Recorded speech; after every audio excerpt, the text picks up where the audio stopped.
O silêncio era a novidade mais ruidosa no apartamento de Tiago. Um silêncio denso, quase palpável, que se instalara nos cantos do seu refúgio minimalista, com vista para o mar de Florianópolis. Há 5 anos desde que o seu sucesso como arquiteto se tornara incontestável, o silêncio fora um luxo raro. O seu telefone era uma extensão das necessidades da sua família, um coro incessante de pedidos, lembretes e crises veladas que ele, como um filho obediente e capaz, sempre atendia. A conta de luz que ia vencer, o IPVA do carro de seu Afonso, uma ajudinha para o supermercado do mês, um empréstimo para mais um dos projetos artísticos intermináveis e infrutíferos de Rafael, o seu irmão mais novo. Agora, há um mês, o coro calara-se. A orquestra da dependência familiar tinha perdido Betsu, e repediu seu maestro e principal financiador. E o silêncio, em vez de paz, trazia consigo o eco amargo da razão pela qual se impusera. Tudo ruíra numa tarde chuvosa de sábado, daquelas em que o céu cinzento da Ilha da Magia parece chorar sobre a suicidade. Tiago estava na casa dos pais, no bairro antigo do Itacorubi. A casa, um sobrado charmoso, mas castigado pelo tempo, era um poço sem fundo de despesas que ele cobria sem pestanejar. Naquele dia, o problema era uma goteira teimosa na sala de estar, uma metáfora perfeita para a forma como a sua energia e o seu dinheiro escorriam para manter aquela estrutura de pé. Enquanto o balde no meio da sala recolhia o plim-plom rítmico da infiltração, o seu pai, Afonso, pediu-lhe que procurasse a escritura antiga do imóvel. Está na minha escrivaninha, Tiago, naquela gaveta emperrada, que só tu consegues abrir. A escrivaninha de Mog no escuro era um mausoléu de papéis velhos e memórias empoeiradas. Tiago forçou a gaveta, que rangeu em protesto antes de ceder. Lá dentro, entre certidões amareladas e contas pagas, uma pasta de plástico azul chamou-lhe a atenção. Não era antiga, tinha uma etiqueta impressa, imaculada, planeamento sucessório, e dentro dela, um documento mais recente ainda, com o cabeçalho solene, últimas vontades e testamento de Afonso e Lúcia Medeiros. Ele não era um bisbilhoteiro. A sua natureza era a de respeitar a privacidade alheia, com a mesma seriedade com que desenhava as fundações de um prédio. Mas ali, com o som da goteira a ecoar como um cronômetro, sentiu uma compulsão fria. Aquela casa, cujo teto ele estava prestes a consertar, e cujas contas ele pagava religiosamente, era parte do seu futuro tanto quanto do deles. Era lógico, era justo, que ele soubesse o que o destino lhe reservava. As suas mãos, habituadas à precisão das plantas e dos esquadros, tremeram ligeiramente ao abrir o documento. As cláusulas legais eram densas, mas a essência era brutalmente clara. A casa, o carro, as parcas poupanças que eles tinham, tudo o que possuíam em nome, tudo, sem exceção, estava destinado a nosso amado filho, Rafael Medeiros. O nome de Tiago aparecia uma única vez, numa frase protocolar que soou como um insulto. Declaramos nosso profundo e igual amor por nossos 2 filhos, Tiago e Rafael. Igual. A palavra saltou da página e esbofeteou.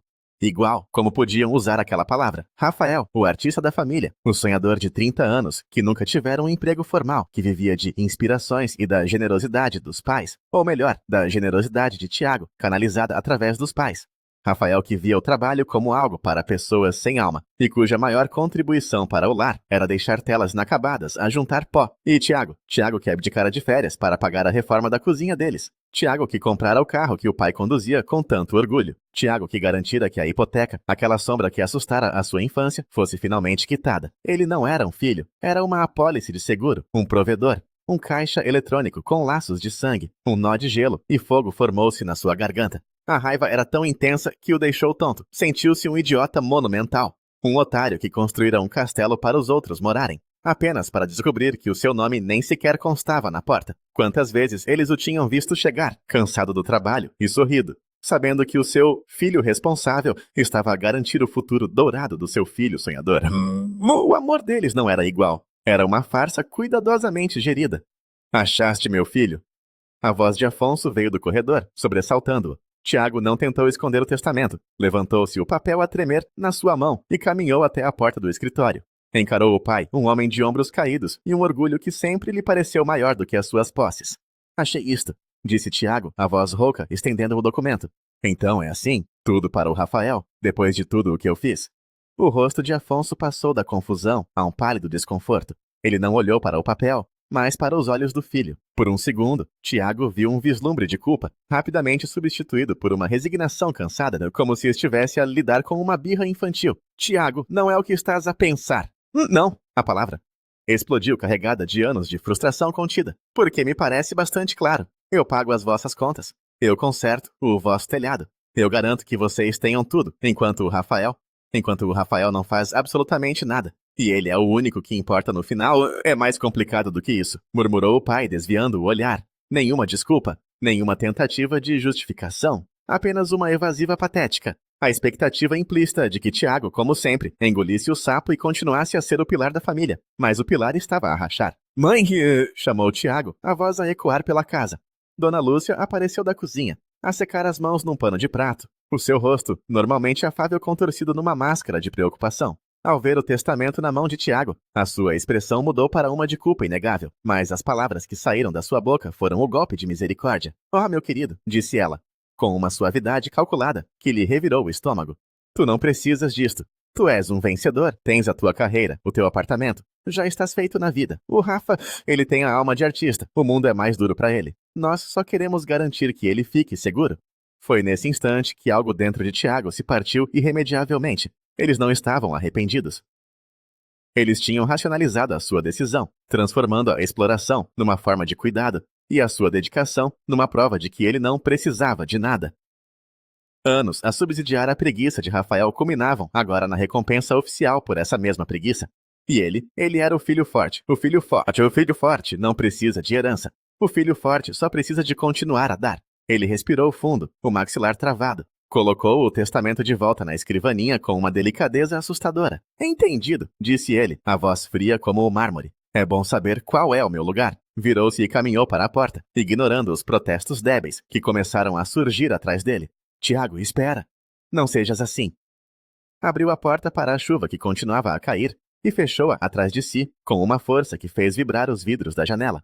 Eles tinham feito a sua escolha. Agora era a vez de ele fazer a sua. As primeiras 2 semanas foram de um silêncio tenso. Tiago imaginava que os pais pensavam que ele estava apenas amuado, a fazer um drama que passaria em breve. Provavelmente esperavam que ele caísse em si e voltasse, talvez até com um pedido de desculpas por ter questionado a sabedoria deles. Os dias, no entanto, transformaram-se em semanas. E mais importante do que a ausência de chamadas era a ausência de transferências bancárias. A realidade, fria e implacável, começou a bater-lhes à porta. Um dia o seu telemóvel vibrou. Uma mensagem de WhatsApp do pai. Pai, o prazo do IPTU está a chegar. Era tudo. Sem olá, como estás?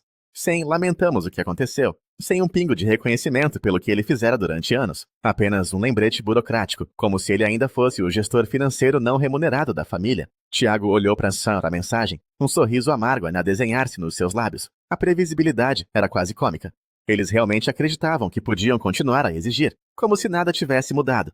Digitou a resposta lentamente, saboreando cada letra. Tiago, acho que o Rafael pode tratar disso. Afinal, a casa vai ser dele. 5 minutos depois, o telefone tocou. Era a sua mãe. Ele ignorou. Uma mensagem dela chegou de imediato. Mãe, Tiago, por favor, não sejas assim. Precisamos de conversar. Agora precisavam de conversar. Agora que as contas se acumulavam, a arrogância começava a dar lugar a um pânico mal disfarçado. Ele esperou 1 hora antes de responder. Tiago, não há nada para conversar. Vocês fizeram a vossa escolha. Agora vivam com ela. Ele pensou que a mensagem seria clara o suficiente. Enganou-se. No final da tarde, o artista decidiu entrar em cena. Uma notificação de Rafael. Tiago já sabia que seria algo irritante. Rafa, e aí, campeão? Relaxa, cara. Pra que esse drama todo? É só uma herança. Não é o fim do mundo. Tiago quase gargalhou. Não é o fim do mundo. Aquele parasita charmoso que nunca se preocupara com o fim do mundo, enquanto as contas eram pagas por magia, agora minimizava a única coisa que lhe importava. Tiago, não. Agora é a tua responsabilidade, não é? O menino de ouro da família. A resposta de Rafael veio carregada da sua típica lógica torta. Rafa, tá maluco, Tiago? Vais mesmo zangar-te por causa de um papel? Cresce, meu, é só dinheiro. Era de uma ironia deliciosa. Agora que o dinheiro era, teoricamente, responsabilidade dele, de repente, era só dinheiro. Tiago, se é só dinheiro, não terás problemas em usá-lo para pagar o IPTU, certo? Silêncio. Um longo e revelador silêncio do outro lado. Minutos depois, outra mensagem da mãe, desta vez a apelar à artilharia pesada da culpa. Mãe, Tiago, nós somos os teus pais. Uma família cuida uns dos outros. Fizemos tanto por ti enquanto crescias. E agora vais simplesmente abandonar-nos. Ele respirou fundo para não atirar o telemóvel contra a parede. Abandoná-los.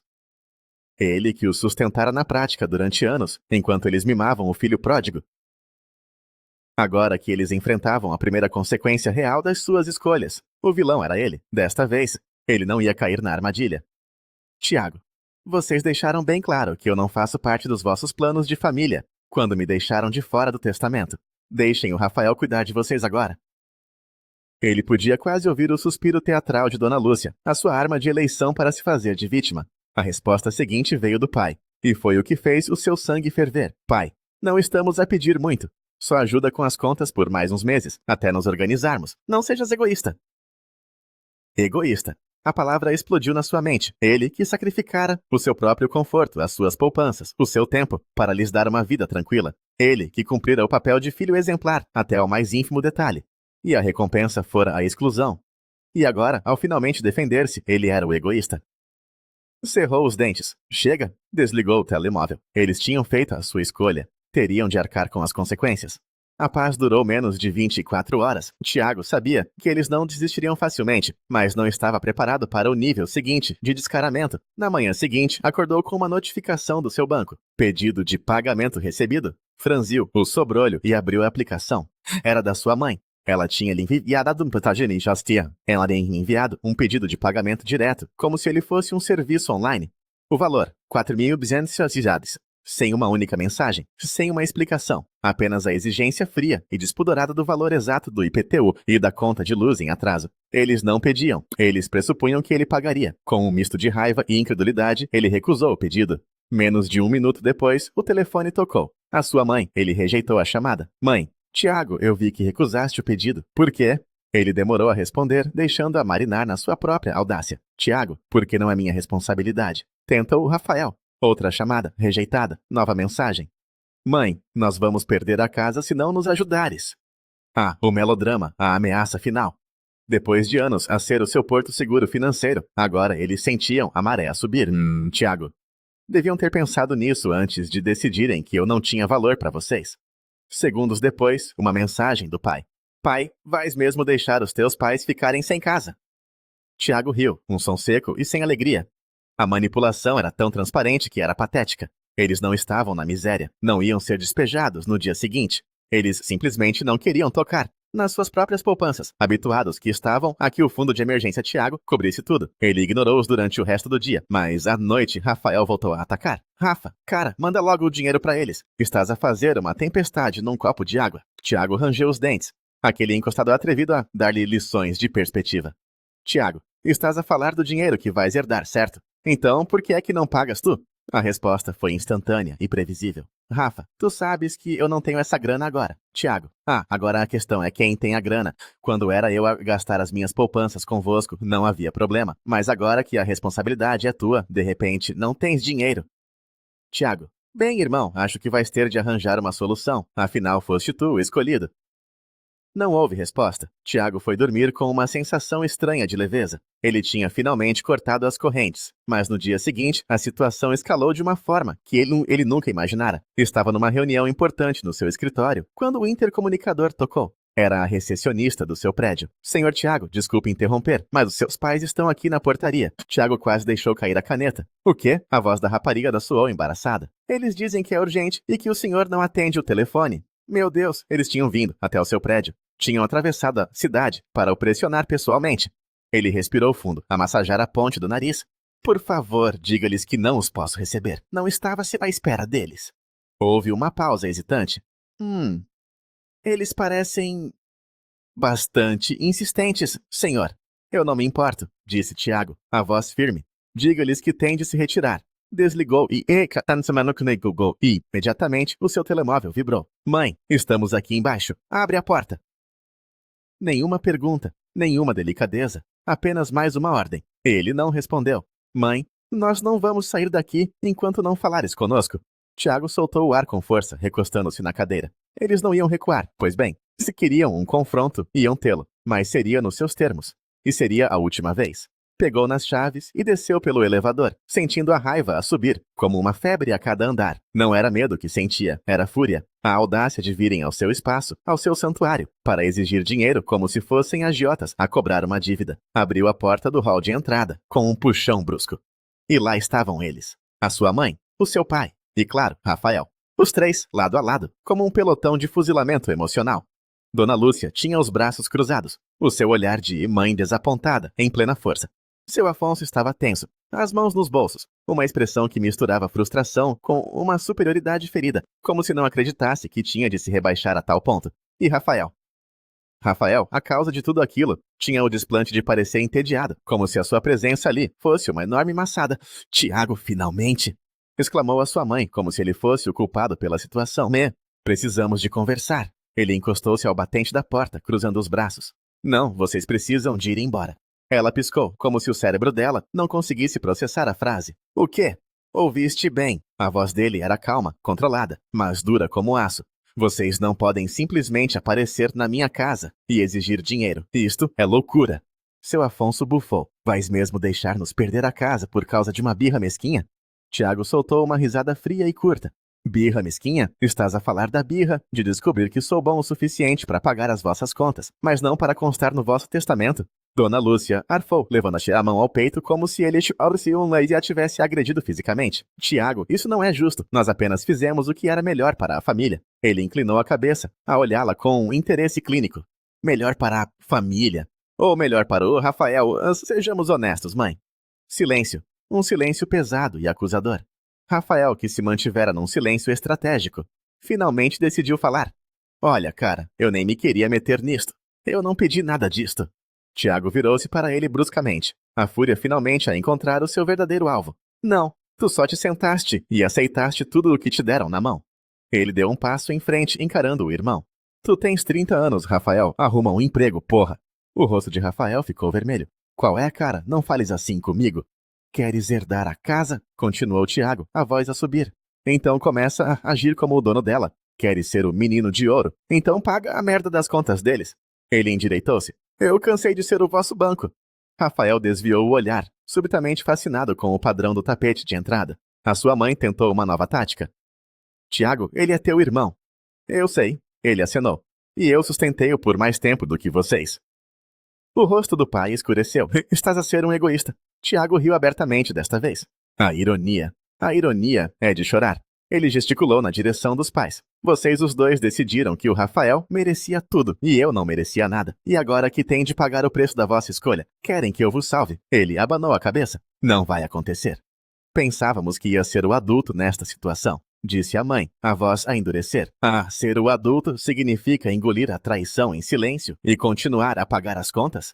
Ele arqueou uma sobrancelha. Não vamos fingir, mãe, era exatamente isso que vocês queriam. O seu pai deu um passo à frente tentando usar a sua presença física para o intimidar, como fazia quando ele era criança. Tiago, nós criamos-te. Demos-te comida, roupa, a educação que te permitiu ter tudo o que tens. O mínimo que podes fazer é ajudar-nos agora. Eu já ajudei, retorquiu Tiago, sem recuar um centímetro, durante anos. E vocês agradeceram-me, apagando-me da vossa vida. Os lábios da sua mãe tremeram. Nós pensamos que ias entender.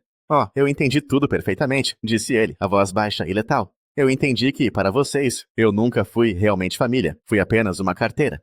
Mas silêncio. Desta vez era sufocante. Ele virou-se para Rafael, que continuava a fingir que não fazia parte da cena. E tu, qual é a tua desculpa? Tiveste anos para crescer, para assumir o controle da tua vida, para fazer alguma coisa, mas não o fizeste. Tiago fez uma pausa, fixando o lado e do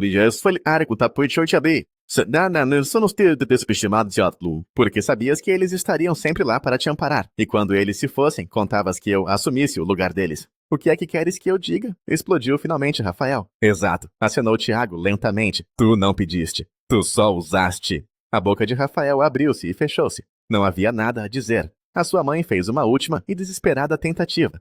Tiago, nós somos uma família, e a família cuida uns dos outros. Ele olhou para ela por um longo momento.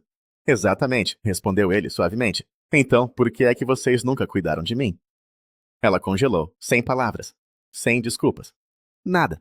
Acabou, disse Tiago, sentindo um peso a sair dos seus ombros. Um peso que carregava há anos. Virou-se, entrou no seu apartamento e fechou a porta na cara deles. Antes de chegar ao sofá, o seu telemóvel vibrou. Uma mensagem do pai. Pai, depois de tudo o que fizemos por ti, vais mesmo virar-nos as costas? Tiago sorriu. Um sorriso genuíno pela primeira vez em semanas. Tiago, não. Foram vocês que me viraram as costas há muito tempo. Eu só estou finalmente a aceitar isso. Enviou a mensagem e depois, um por um, bloqueou os seus números. O de seu pai, o de sua mãe e o de Rafael. Ele não sabia, contudo, que a guerra tinha apenas mudado de campo de batalha. Em menos de um dia, o conflito tornou-se público. Começou a ver as publicações no Facebook. Os seus pais, que mal sabiam usar a tecnologia, de repente tornaram-se mestres na arte da vitimização nas redes sociais. A sua mãe postou uma foto antiga de família, com uma legenda cheia de indiretas venenosas. Criei os meus filhos para saberem o valor da família. Fico de coração partido quando vejo que um deles se esqueceu do que é o amor e a gratidão. Uma verdadeira família ajuda-se mutuamente, aconteça o que acontecer. Nos comentários, as suas amigas e parentes distantes ecoavam o sentimento. Que decepção, alguns filhos são muito ingratos.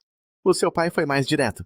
Um homem de verdade não abandona os pais na dificuldade. Demos tudo aos nossos filhos, e esta é a recompensa que recebemos.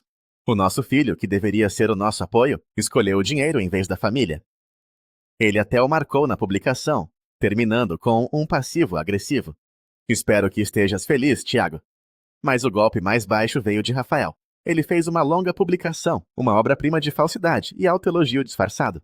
Algumas pessoas pensam que a família se resume a dinheiro. Não entendem que se trata de amor, de sacrifício. Eu faria qualquer coisa pelos meus pais. Mas há quem seja demasiado egoísta para ver isso. Estão demasiado focados em si mesmos para entender que o verdadeiro amor é cuidar de quem nos criou. E claro, a farpa final gostava que certas pessoas entendessem o que significa ser uma família de verdade. Amo os meus pais e sou grato por tudo. Aquela foi a sua gota de água. Tiago ficou a olhar para o ecrã, chocado. Eles tinham reescrito a história por completo. Ele era agora o vilão, o filho egoísta, o monstro materialista que abandonara os seus pais idosos e abnegados. Ele não ia entrar no jogo deles. Não ia responder com insultos ou acusações mesquinhas. Ele ia responder com a verdade nua e crua. Abriu seu próprio perfil no Facebook, respirou fundo e começou a escrever. Tenho estado em silêncio nos últimos dias, mas não posso mais. A minha família tem espalhado uma narrativa falsa sobre mim na internet, pintando-me como um vilão. Está na hora de esclarecer os factos. Eu sempre ajudei a minha família. Desde o meu primeiro emprego, fui eu que paguei contas, fiz compras no supermercado, consertei o que estava estragado e os apoiei de todas as formas que pude. Paguei a reforma da casa deles, paguei o carro deles, paguei as suas dívidas e até as suas férias. Filo porque amo a minha família e queria vê-los bem. Mas chega um ponto em que não se pode continuar a dar quando não se recebe em troca o mínimo de respeito. Durante anos, vi os meus pais a favorecerem o meu irmão, Rafael. A atenção, o dinheiro, a casa, tudo lhe foi prometido. De mim, esperava-se apenas que eu continuasse a dar, sem nunca ser considerado um igual. A prova final disto veio quando descobri, por acaso, que o testamento dos meus pais deixa absolutamente tudo para o Rafael. Eu não fui considerado. Para eles, eu era apenas a rede de segurança financeira, não um filho merecedor de consideração no futuro. Portanto, sim, eu parei de pagar as contas deles. Não porque sou egoísta ou materialista, mas porque percebi que a minha relação com eles era uma via de mão única. Eu não sou uma carteira a ser usada quando é conveniente. Sou um ser humano que merece respeito. Quanto ao meu irmão Rafael, de 30 anos, que nunca trabalhou um dia na vida, está na hora de ele crescer. Os meus pais permitiram e incentivaram a sua inércia durante anos. Agora, chegou a hora de ele aprender a cuidar de si mesmo e deles.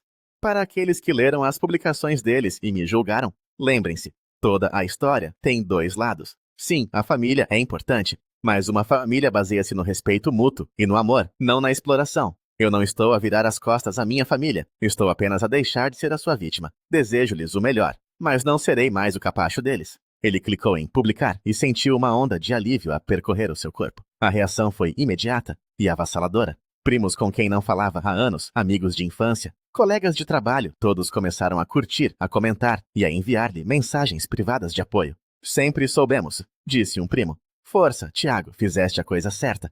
Escreveu um velho amigo. A fúria da sua família, por outro lado, foi sísmica. As chamadas e mensagens que se seguiram foram repletas de ódio. Traidor! Gritava uma mensagem de Rafael. Tinhas de lavar a nossa roupa suja em público. O seu pai deixou uma mensagem de voz, a voz embargada de raiva. Destruíste tudo, Tiago. Vais arrepender-te disto. Vais arrepender-te de nos teres cortado da tua vida. Mas a diferença era que ele não se arrependia, nem por um segundo. Ele estava livre. Passaram-se 6 meses. O outono chegara a Florianópolis, pintando o céu com cores suaves ao entardecer. Tiago estava sentado na areia da Praia Mole, um caderno de esboços no colo, a observar as ondas a quebrarem na costa. O silêncio no seu apartamento já não era ruidoso. Era pacífico. Era o som da sua própria vida, vivida nos seus próprios termos. O seu telemóvel vibrou. Não era um número bloqueado. Era uma prima afastada, a filha de uma tia que vivia no Rio de Janeiro. Prima, Tiago, li o que aconteceu há uns meses. A minha mãe contou-me mais detalhes. Só queria dizer que estou do teu lado. Se alguma vez vieres ao Rio, as portas da minha casa estão abertas. Família não é só quem partilha o nosso sangue, mas quem respeita o nosso coração. Tiago sorriu, um sorriso genuíno e tranquilo. Ele não tinha destruído a sua família. Ele tinha apenas podado os ramos doentes para que os saudáveis pudessem florescer. Olhou para o horizonte, onde o sol se afundava no mar, sentindo não o vazio da perda, mas o espaço aberto da possibilidade. Abriu o caderno. A página estava em branco. Com um movimento firme e seguro, começou a desenhar as linhas de uma nova fundação. Desta vez era para si mesmo, e seria a estrutura mais forte que alguma vez construíra.